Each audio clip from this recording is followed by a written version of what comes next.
تو یہ بہت غیر معمولی جو ہے غزوہ تھا، غزوہ احزاب.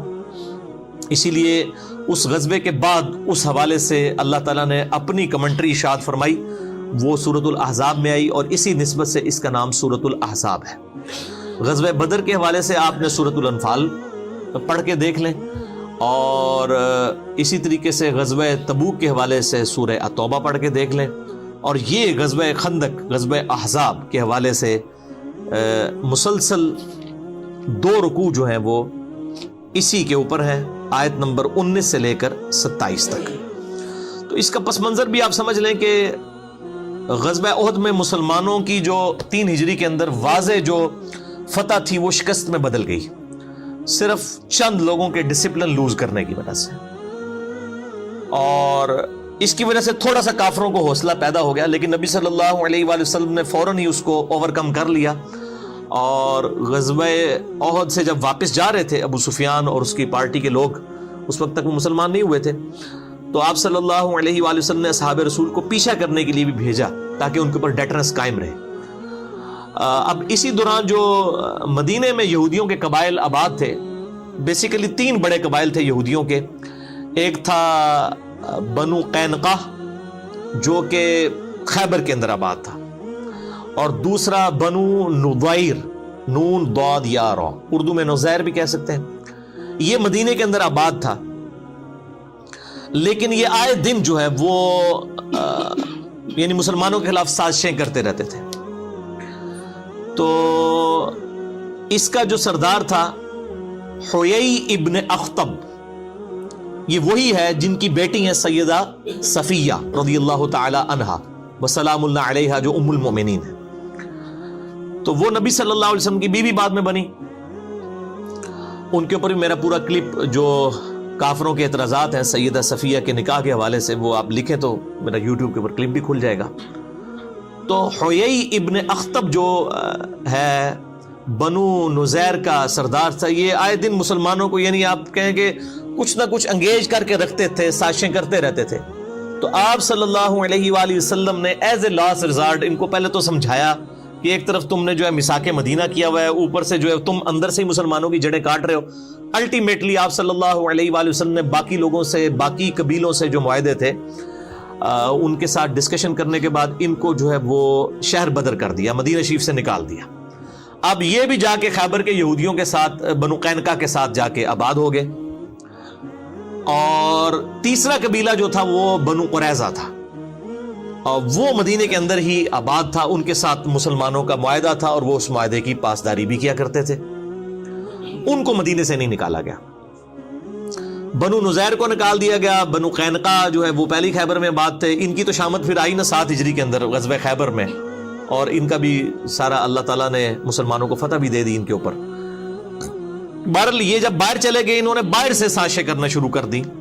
جو مشرکین عرب کے قبیلے تھے، بنو اسد، بنو غطفان اور دوسرے قبائل کے ساتھ، اور ادھر سے جو ہے وہ ابو سفیان اور ان لوگوں کو خطوط لکھ کے کہ جی ایک بار ہم سب کے سب جمع ہو کے مسلمانوں کو، چونکہ ان کو نظر آ رہا تھا اب یہ نئی ایک پاور لانچ ہو رہی ہے، اور قبائلی سسٹم کے اندر وہ ہر قبیلہ جو اپنی پاور کو قائم رکھنا چاہتا تھا. انہوں نے کہا یہ تو اب ایک اس اتنے ڈائنامک انداز میں پاور لانچ ہو رہی ہے، اور یہاں پہ جو سردار ہے وہ صرف سردار نہیں ہے بلکہ اس کے لیے لوگ جان چھڑکتے ہیں، اس کو پیغمبر مانتے ہیں اللہ کا، سیدنا محمد رسول اللہ صلی اللہ علیہ وآلہ وسلم کو. انہوں نے کہا جی ایک آخری کوشش کرتے ہیں مسلمانوں کا جو ہے نا یہ معاملہ جو ہے ہمیشہ کے لیے ختم کر دیا جائے. تو انہوں نے بنو نزیر نے، بنو نضیر، انہوں نے سازشیں کرنی شروع کر دی مسلمانوں کے خلاف، اور مشرکین عرب کو بھی اکٹھا کر کے، اسی لیے اسے غزوہ احزاب کہا جاتا ہے. اس میں 1 درجن سے زیادہ جو ہے عرب کے قبائل جو ہیں وہ شامل ہوئے مسلمانوں کے خلاف.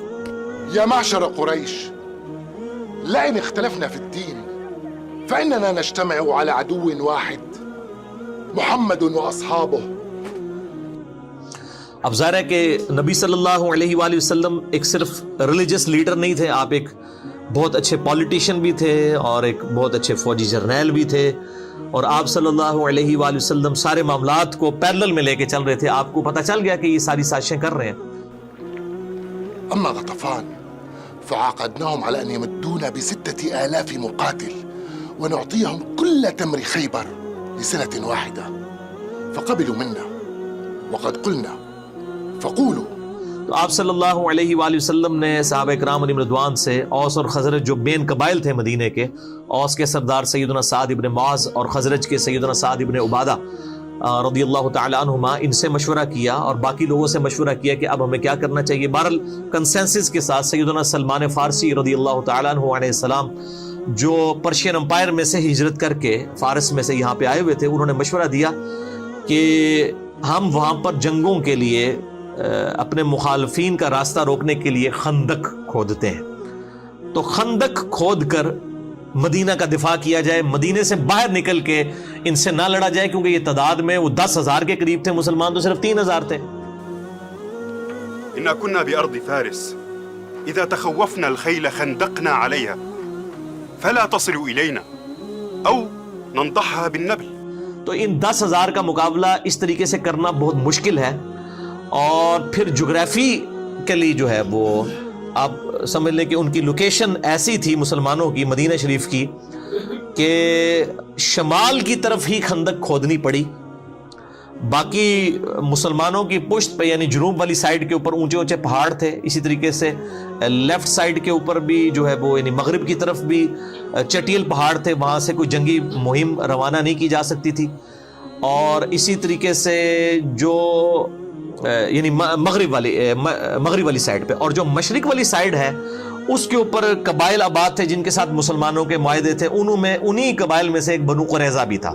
یہاں سے بھی خطرہ کوئی نہیں تھا کہ یہاں سے کوئی حملہ کرے گا، یہاں پہ ان کے بڑے بڑے قلعے تھے، الا یہ کہ کوئی قبیلہ یہاں سے بد عہدی کر دیتا، اور وہی ہوا، بنو قریظہ نے بد عہدی کر دی.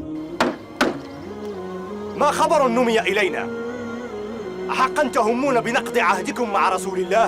من رسول الله؟ لا عهد بيننا وبين محمد ولا عقد. قتلكم الله. أما كنت والأوس أحلافكم ندفع عنكم ونحفظ ذمتكم. یعنی مسلمان بالکل سیف تھے، صرف شمال والی سائیڈ کے اوپر انہوں نے ایک خندق کھودنی تھی. اور اس حوالے سے آپ نے یہ پورا نقشہ اگر وغیرہ دیکھنا ہو تو جو مولانا مودودی رحمہ اللہ تعالیٰ نے تفہیم القرآن لکھی ہے وہ کمال ہے. انہوں نے ساتھ ساتھ ساری چیزیں یہ اس کانٹیکسٹ میں بیان کی ہیں. اور اگر آپ نے پریکٹیکلی چیز دیکھنی ہے تو عمر سیریز دیکھیں. میں بار بار کہتا ہوں قطر والوں نے اتنا بڑا کام کر دیا ہے کہ پوری اسلامک ریولوشن نبی صلی اللہ علیہ وآلہ وسلم کے اعلان نبوت سے 6 سال قبل سے سٹارٹ کر کے سیدنا عمر رضی اللہ تعالیٰ عنہ علیہ السلام کو سینٹرڈ کرتے ہوئے رومن اور پرشین امپائر کے گرنے تک ٹل سیدنا عمر کی شہادت تک، یہ پوری ویڈیو ریکارڈنگ 30 ایک ساتھ میں عمر سیریز انگلش سب ٹائٹل کے ساتھ آ چکی ہے. بلکہ ایک ادھ کلپ ہم نے جو ہے وہ اردو میں بھی اس کو سب ٹائٹل کے ساتھ چڑھایا تھا. یوٹیوب والے تو اس کو بین کر دیتے ہیں کاپی رائٹس کی وجہ سے. باقی فیس بک پہ الحمدللہ ملینز آف پیپل تک وہ ہمارا کلپ پہنچا ہے. اور وہ ایک واقعہ سیدنا عمر کی زندگی کا ہم نے اس میں جو ہے وہ اسی میں سے فلم میں سے نکالا تھا.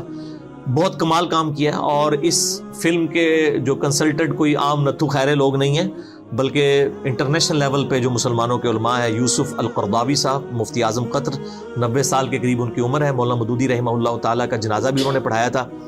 اور ان کے شاگرد ہیں ڈاکٹر علی سلابی، جنہوں نے سیدنا ابوبکر، عمر، عثمان و علی رضی اللہ عنہم اجمعین پہ اتنی موٹی جو ہے عربی میں کتابیں ان کی بایوگرافی پہ لکھی ہیں. اور آج دارالاسلام پبلیکیشن انہی کتابوں کو اردو میں ٹرانسلیٹ کر کے وہ مارکیٹ میں لے کے ہیں. ڈاکٹر علی سلابی، ان کی عمر تقریباً 55 سال کے قریب ہے. یہ یوسف القرضاوی کے شاگرد ہیں. یہ 2 بڑے ہسٹورین اور ورلڈ لیول پہ مسلمانوں کے علماء ہیں جن کی کنسلٹنسی کے ساتھ یہ عمر سیریز جو ہے وہ بنائی گئی ہے تاکہ اس میں کوئی غلط چیز نہ ہو لانچ. بہرحال اس میں یہ پوری ریولوشن آپ کو نظر آئے گی. اور یہ غزوہ خندق والا معاملہ بھی انہوں نے پورے کا پورا اس میں یعنی فلمایا ہے. تو سیدنا سلمان فارسی رضی اللہ تعالیٰ عنہ علیہ السلام کے مشورے کے ساتھ خندق کھودی گئی. کافی چوڑی خندق تھی. ایون یعنی گھوڑے کو بھی اگر کوئی ضرب لگا کے بھگا کے بھی اس کو پار کرنا چاہتا تو پار نہیں کر سکتا تھا.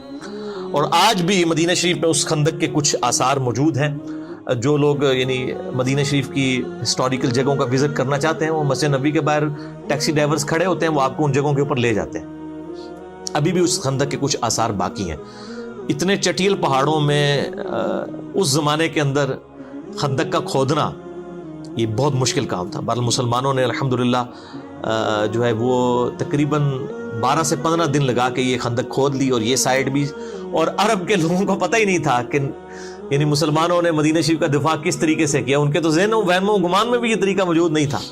وہ تو جب آئے تو ایک دم وہ ششدر رہ گئے کہ اب ان کے ساتھ کیا کریں، اور ان کو مجبوراً باہر ہی پڑاؤ ڈالنا پڑا. اور اب ظاہر ہے کہ اس طرف تو آ نہیں سکتے تھے، وہ اتنی بڑی خندق کو پھلانگے ہی نہیں جا سکتا تھا، خندق کے اندر ہی گریں گے، گر گئے تو اوپر سے ان کو تو صرف پتھر مار کے مارا جا سکتا تھا. تو تقریباً 25 دن تک انہوں نے پڑاؤ کیا، اور سخت سردیاں تھیں، اور پھر آپ کو پتہ ہے سردیاں ہوں ریگستانی علاقے کی تو رات کے وقت تو لگ پتہ جانا ہے جنہوں کے اندر ہے. تو بہرحال اللہ تعالیٰ نے غیبی مدد فرمائی، پھر ٹھنڈی ہوائیں چلی، ان کے خیمے تک اکھڑ گئے سردی کی وجہ سے. وہ 25 دن کے پڑاؤ کے بعد جو ہے وہ وہاں سے چلے گئے، اور اللہ تعالیٰ نے بغیر جنگ کے مسلمانوں کو فتح عطا فرمائی. لیکن یہ اتنی مشکل غزوہ تھا کہ یعنی اللہ تعالیٰ نے اتنے، جس کو کہتے ہیں نا، شدید الفاظ کے ساتھ کسی اور غزوے کا ذکر نہیں کیا جتنا سورۃ الاحزاب میں غزوہ خندق کا ذکر کیا ہے، کہ یہ مسلمانوں کو اللہ تعالیٰ بات ہے ہم نے ہلا کے رکھ دیا، اتنی بڑی آزمائش ان کے اوپر ڈالی. اور یہاں پر مومنین اور منافقین کا فرق بالکل ظاہر ہو گیا، کیونکہ موت سامنے نظر آ رہی تھی. تو منافقین جو ہے وہ ان کا نفاق کھل کے ان کی زبانوں سے نکلنا شروع ہو گیا. اسی کا ذکر آپ ان آیات میں سنیں گے بھی کہ یار یہ تو نبی صلی اللہ علیہ وسلم نے اور اللہ نے نعوذ باللہ ہمارے ساتھ جھوٹے جو ہے وہ وعدے کیے تھے، اور یہ تو جناب موت ہمارے گلے پڑ گئی ہے، ہماری بیویاں بھی پیچھے مطلب وہ بے آسرا ہو جائیں گی، اور ہمارے لیے تو ٹوائلٹ جانا مشکل ہو گیا ہے. اور یہ نبی جو ہے میں کہہ رہا ہے کہ رومن اور پرشین امپائر گریں گی، کیونکہ وہ دلائل النبوہ امام بیہقی کی کتاب میں آتا ہے نا، مسند احمد میں بھی آتا ہے کہ ایک اسی خندق کے موقع پر ایک پتھر نہیں ٹوٹ رہا تھا، بہت بڑا پتھر.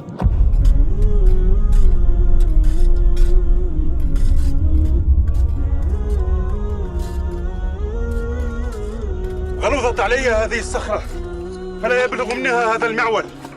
قد سمعك رسول الله يا سلمان. تو نبی صلی اللہ علیہ وسلم کو آ کے شکایت کی گئی، تو آپ صلی اللہ علیہ وسلم نے اس پہ 3 دفعہ کدال مارا اور وہ ریزہ ریزہ ہو گیا. پہلی دفعہ جب کدال مارا تو آپ صلی اللہ علیہ وآلہ وسلم کے لیے ایک روشنی ظاہر ہوئی، صحابہ نے نہیں وہ دیکھی، یعنی آپ صلی اللہ علیہ وسلم کو ظاہر ہوئی. پھر دوسری دفعہ، تیسری دفعہ، پھر آپ صلی اللہ علیہ وآلہ وسلم نے فرمایا کہ 3 دفعہ روشنی میرے لیے ظاہر ہوئی، ہر دفعہ جو میں نے کدال مارا پہلی دفعہ اللہ تعالیٰ نے مجھے رومن امپائر عطا فرما دی.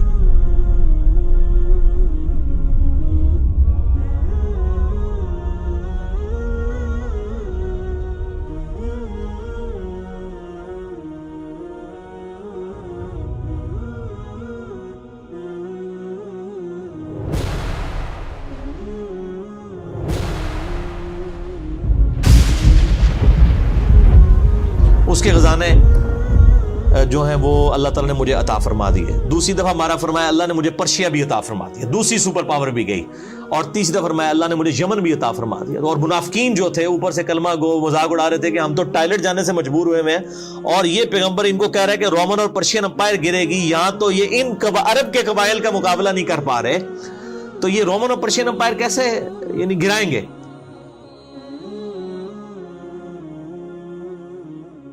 ابشروا واصبروا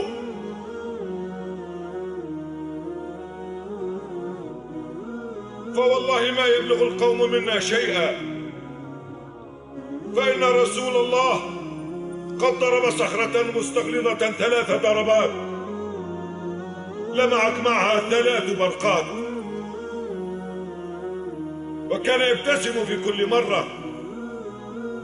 فلما سألناه قال أما الأولى فإن الله فتح علي بها الشام والله إني لأبصر قصورها الحمر إن شاء الله. أما الثانية فأعطيت بها مفاتيح فارس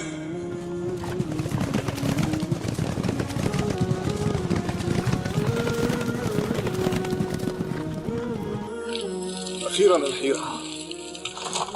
اللهم أنجز وعدك ووعد رسولك. فوالله لقد سمعته يبشر بها أول ما جهر بدين الله وهو مستند بظهره إلى الكعبة يد الناس وهم بين مصدق ومكذب ومستهزئ. ولم يخطر لي على بال عندئذ أنني سأكون أول من يشهدها وأن الله يرويها. اللهم منك العفو على ما فات مني ولك الحمد على ما أعطيت. والله إني لأبصر قصر المدائن الأبيض. وأما الثالثة فأعطيت بها مفاتيح اليمن والله إني لأبصر أبواب صنعاء من مكاني هذا، فإن كنتم مؤمنين حقا وصدقتم رسولكم فما يغركم اليوم ما تلقون، وقد علمتم علم اليقين ما جعل الله لكم في قابل الأيام. صدق عمر والله لقد كان الذي قال. حالانکہ یہ 5 ہجری کا واقعہ ہے، 12 سال کے اندر رومن اور پرشین امپائر گر گئی تھی. یہ اللہ تعالیٰ کی ایک غیر معمولی مدد تھی نبی صلی اللہ علیہ وآلہ وسلم اور آپ کے جانثار صحابہ کرام علیہم رضوان کے ساتھ. تو بہرحال اس خندق کو کراس نہیں کر سکتا تھا.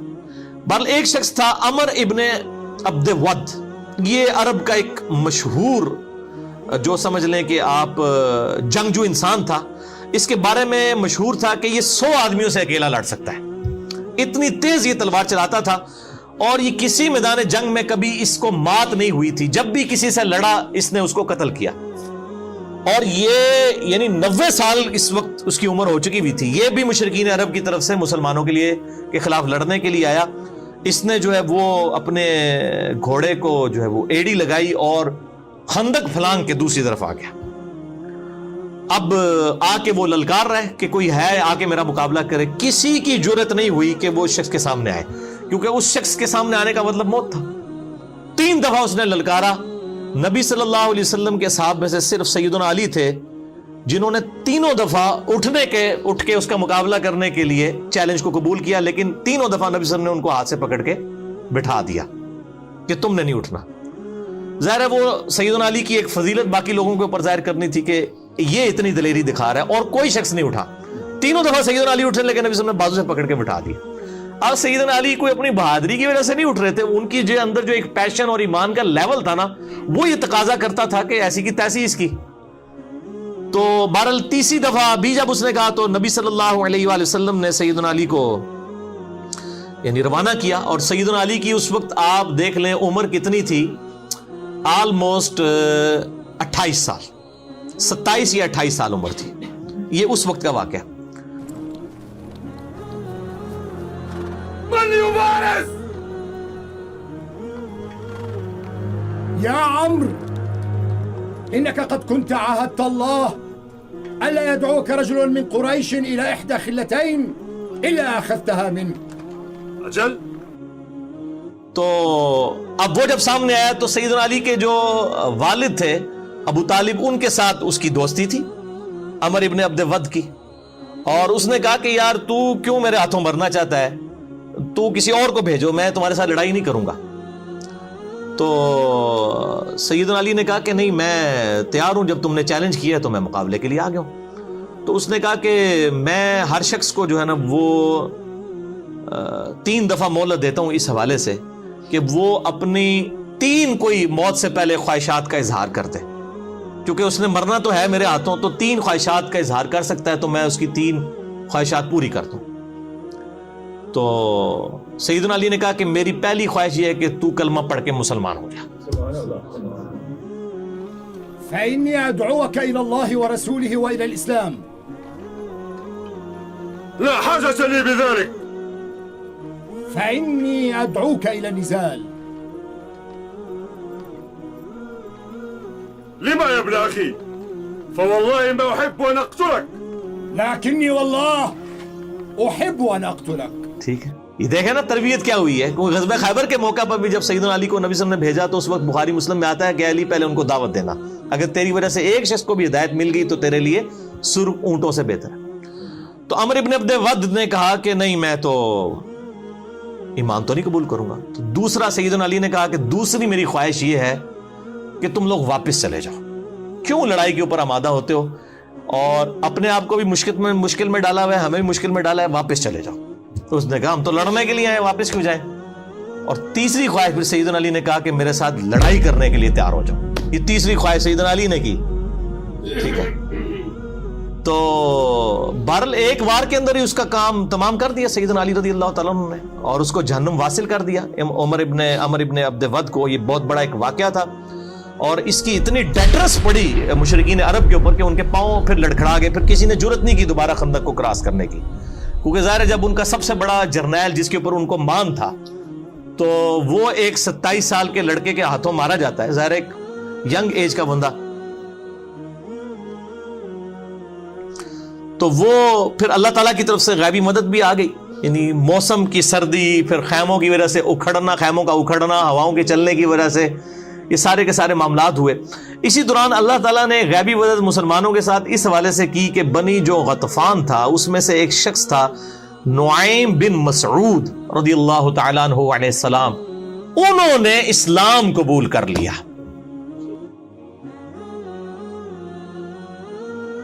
من الرجل؟ نعيم بن مسعود من غطفان. ويلك ما جاء بك وقومك قد صنعوا بنا ما صنعوا. ألست ابن الخطاب؟ خذني إلى رسول الله. كيف قلت؟ مسلم أنت؟ لیکن انہوں نے اپنے اسلام کا اظہار کسی سے نہیں کیا. چپ کر کے نبی صلی اللہ علیہ وآلہ وسلم کے خیمے میں آئے اور کہا یا رسول اللہ صلی اللہ علیہ وآلہ وسلم، میں آپ کو اللہ کا پیغمبر مانتا ہوں، آپ میرے ذمہ کوئی کام لگائیں کہ اس جنگ کی صورتحال میں کوئی ایسا کردار ادا کر دوں کہ یہ جنگ ٹل جائے. اور اس نے ایک یعنی مشورہ سامنے رکھا. اور ظاہر ہے کہ جنگ تو ہے ہی دھوکے کا نام. صحیح بخاری و مسلم میں احادیث موجود ہے. ظاہر ہے کہ وہ جنگ کے اندر یہ معاملات کرنے پڑتے ہیں. بال یہ جو کہا جاتا ہے نا محبت اور جنگ میں ہر چیز جائز ہے، یہ غلط ہے. محبت تو غیر محرم عورت کے ساتھ بغیر نکاح کے رشتے کے ویسے ہی حرام ہے. تو محبت تو صرف بیوی کے ساتھ کی جا سکتی ہے، بچوں کے ساتھ، ماں باپ کے ساتھ جو رشتے ہیں.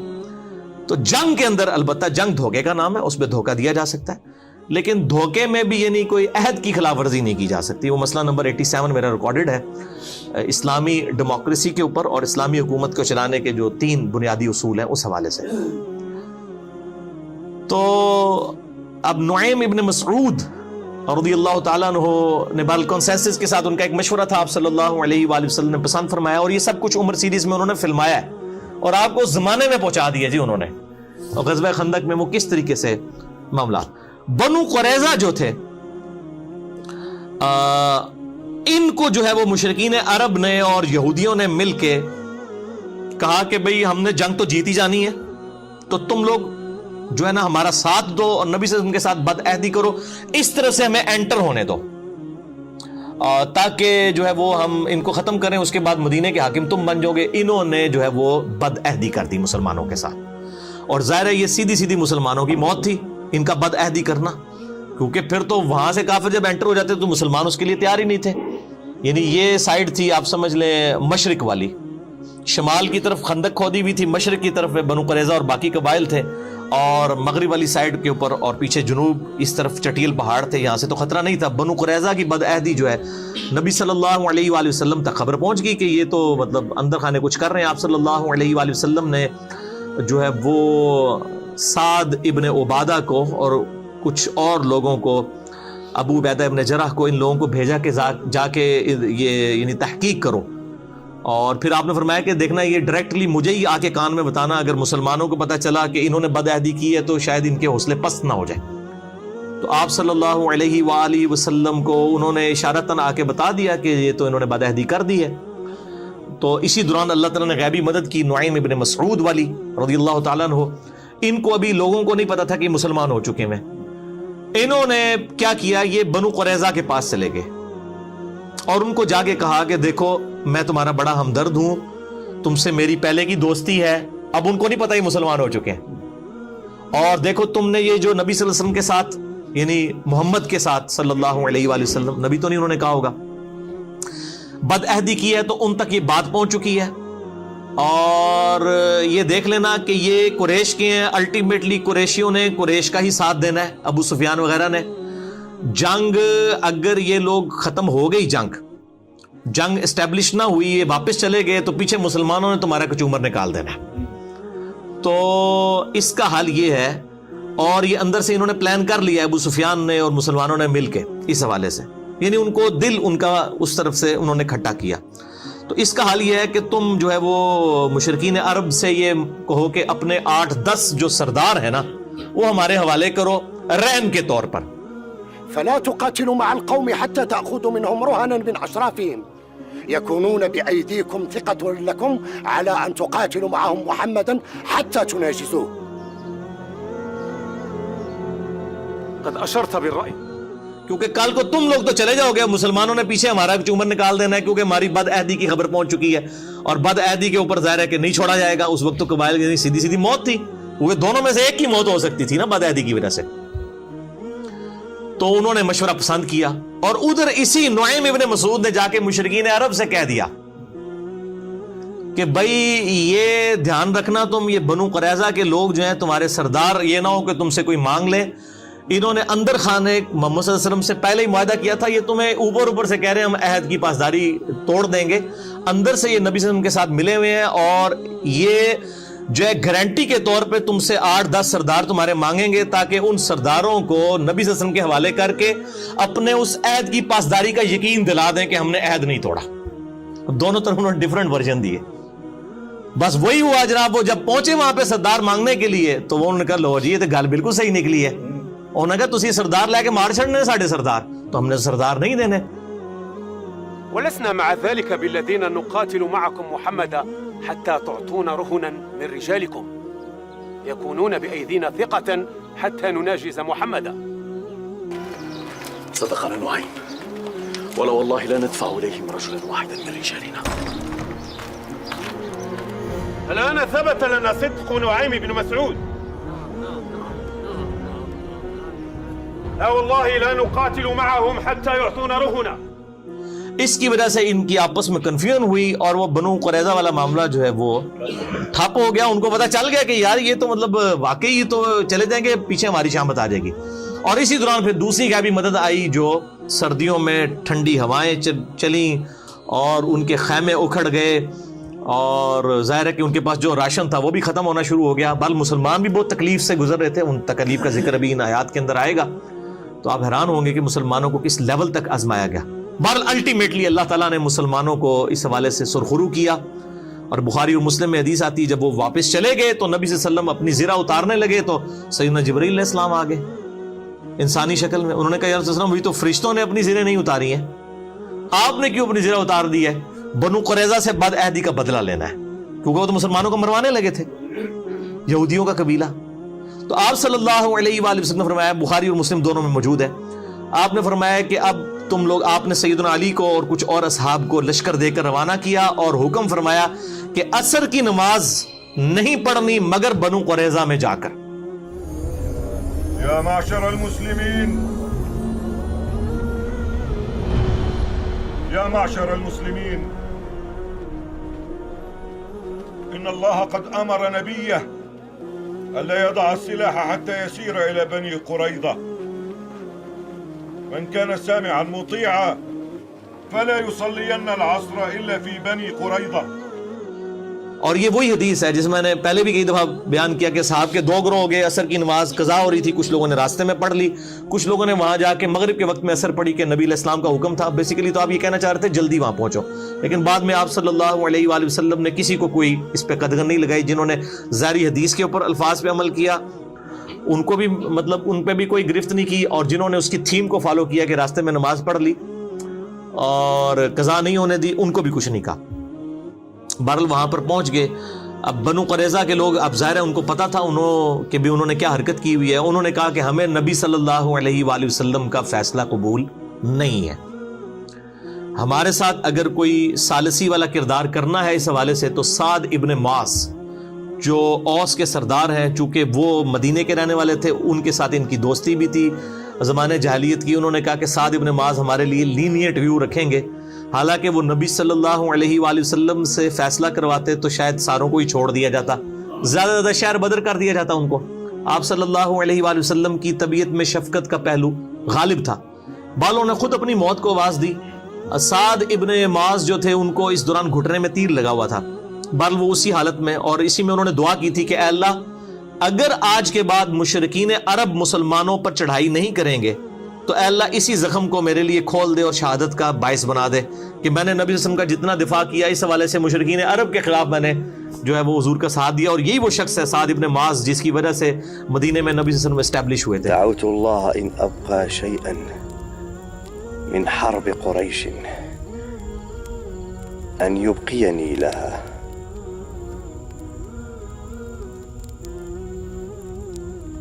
وإن كان الله قد وضعه الحرب بيننا وبينهم أن يجعلها لي شهادة. اور بعد میں ان کا زخم بھی وہ گھٹنے کا کھل گیا اور وہ شہید ہو گئے اسی زخم میں. اسی گھٹنے کی تکلیف میں ہی وہ وہاں پر گئے اور انہوں نے پھر کہا کہ تمہیں میرا فیصلہ قبول ہے، تو پھر میرا فیصلہ یہ ہے کہ جو تم میں سے جوان لوگ ہیں اور یعنی مرد، ان سب کو قتل کیا جائے گا بد عہدی کی سزا میں، کیونکہ تورات کے اندر بھی بد عہدی کی سزا یہی لکھی ہوئی ہے. بد عہدی کا مطلب یہ ہے کہ آپ مسلمان قتل ہو جاتے ہیں نا اس کے بدلے میں، تو اب ان کو بھی اس مقابلے میں قتل ہونا چاہیے کہ انہوں نے مسلمانوں کے قتل کے فتوے جاری کر دیے اس حوالے سے کہ بد عہدی کی. اور عورتوں کو اور بچوں کو، اور بچے ایسے کہ یعنی جو بہت چھوٹے بچے ہیں جن کے زیر ناف بال نہیں اگے ہوئے، جو بلوغت کی عمر تک نہیں پہنچے ہوئے، ان بچوں کو جو ہے وہ مسلمان قیدی بنا لیں گے اور ان کے مال کو بھی. اور اس کو پھر قرآن پاک میں اللہ تعالیٰ نے سورۃ الاحزاب کے اندر انڈورس بھی کر دیا. تو بہرحال مطلب وہ ہزاروں یہودی ایک دن کے اندر قتل کیے گئے، ان کو بد عہدی کی سزا ملی.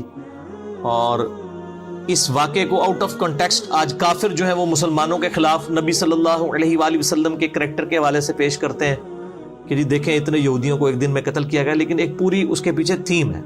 آج بھی جو غدار ہیں ان کی سزا ساری حکومتوں کے اندر قتل ہی ہوتی ہے، اور انہوں نے تو اس بڑے لیول کی غداری کی ہے کہ مطلب مسلمان سارے کے سارے مارے جاتے ہیں. اگر یہاں سے اللہ تعالیٰ بر وقت اپنے نبی صلی اللہ علیہ وآلہ وسلم کو غیبی خبر نہ دیتا، وحی کی تائید نہ حاصل ہوتی، تو ظاہر الٹیمیٹلی یہ سزا ہونی تھی اور ان کی اپنی شریعت کے مطابق سزا دی گئی. تو یہ بد عہدی کی سزا والا جو معاملہ تھا یہ کفار کے ساتھ ہوا تھا، مسلمانوں کے ساتھ نہیں ہوا تھا.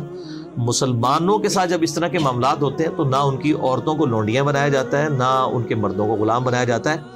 اور اس کی واضح مثال جو ہے وہ جنگ جمل، صفین اور نہروان ہے. سیدنا علی رضی اللہ تعالیٰ عنہ علیہ السلام نے تینوں جنگوں کے اندر اپنے مخالفین کو شکست فاش دی ہے، لیکن نہ تو کسی کی عورت کو اپنا غلام بنایا ہے، نہ کسی کے مرد کو غلام بنایا ہے، نہ اس طریقے سے. اور ایون بعد میں بھی آپ رضی اللہ تعالیٰ عنہ نے علیہ السلام ان کے وظیفے بھی اسی طریقے سے جاری رکھے، چاہے جمل کے لوگ ہوں، صفین کے ہوں، نہروان کے ہوں. اس حوالے سے آپ رضی اللہ تعالیٰ عنہ علیہ السلام جو ہے وہ امت کے لیے ایک رول ماڈل ہے. تو مسلمانوں کے جو مسلمانوں کے ساتھ معاملات ہیں ان کا معاملہ الگ ہے، کفار والا معاملہ الگ ہے. اس طرح کے آؤٹ آف کانٹیکسٹ چیزوں کو پیش کرنے سے بعض اوقات اسلام کے لیے بدنامی کا مسئلہ بن جاتا ہے. اس لیے میں نے اب اس کو بنو قریظہ کے حوالے سے یہاں پہ آیات بھی آ جائیں گی، تو یہ پوری کی پوری نٹ شیل میں نے آپ سمجھ لیں کہ سب کچھ بیان کر دیا. میں آخر میں پھر یہ کہوں گا کہ جو نعیم ابن مسعود رضی اللہ تعالیٰ عنہ کی جو حکمت سامنے آئی، اسی طریقے سے جو اللہ تعالیٰ نے غیبی مدد فرمائی اس موسم کی تبدیلی کی وجہ سے، پھر خندق والا معاملہ، یہ ساری کی ساری چیزیں اگر آپ نے فزیکلی دیکھنی ہے اور آپ اس زمانے میں پہنچنا چاہتے ہیں تو آپ عمر سیریز ضرور دیکھیں.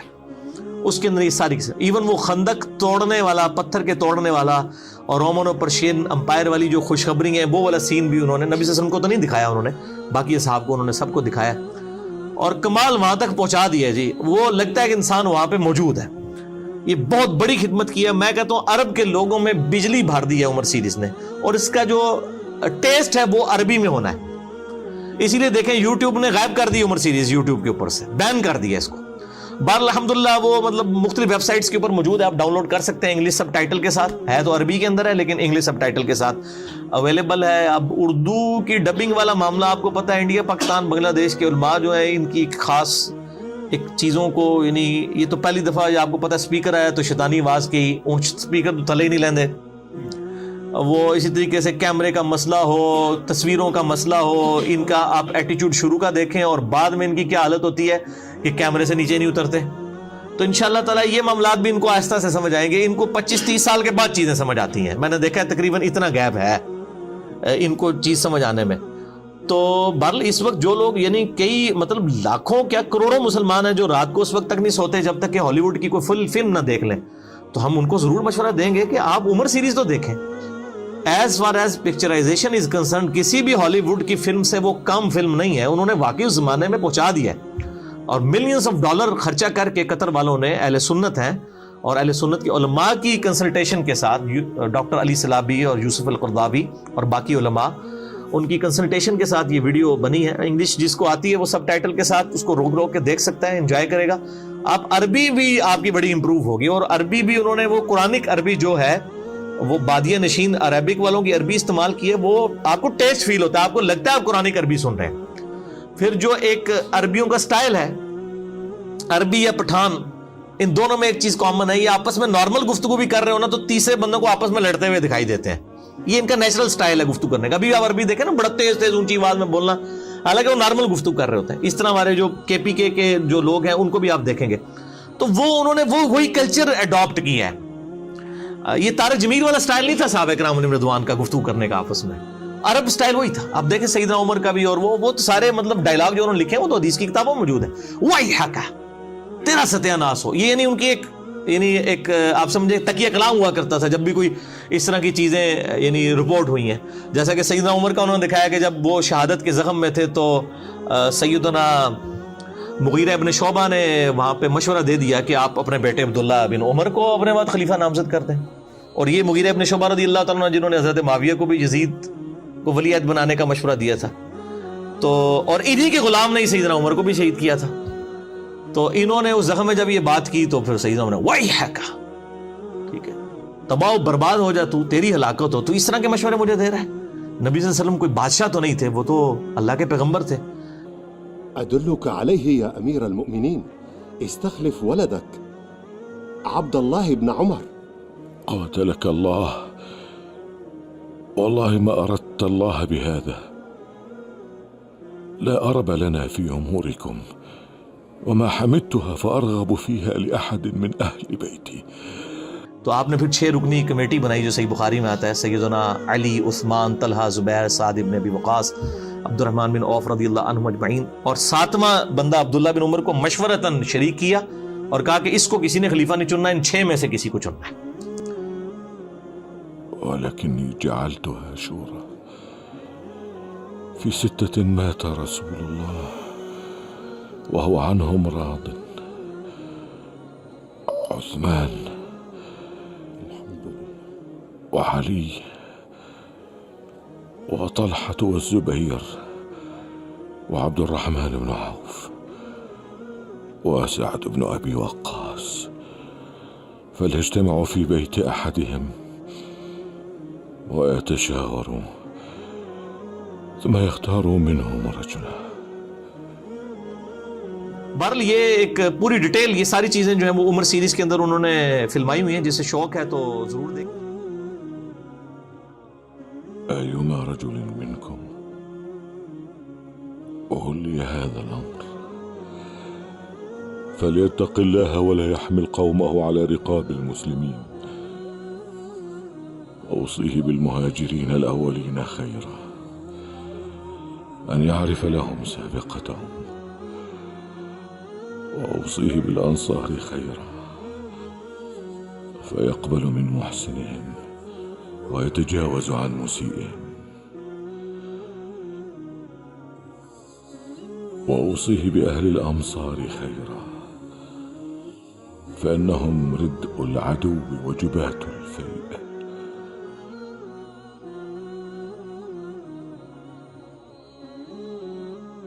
وأوصيه بأهل البادية خيرا فإنهم أصل العرب ومادة الإسلام، وأوصيه بأهل الذمة خيرا أن يقاتل من ورائهم ولا يكلفهم فوق طاقتهم.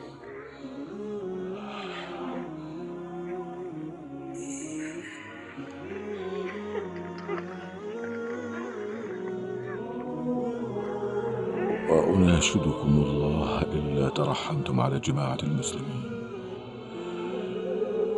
فأجللتم كبيرهم ورحمتم صغيرهم ووقرتم عالمهم، ولا تضربوهم فيذلوا ولا تستأثروا عليهم بالفيء فيغضبوا، ولا تجعلوا المال دولة بين الأغنياء منكم، ولا تغلقوا أبوابكم دون الناس فيأكل قويهم ضعيفهم. هذه وصيتي إلى من يخلفني، وأشهد الله عليه.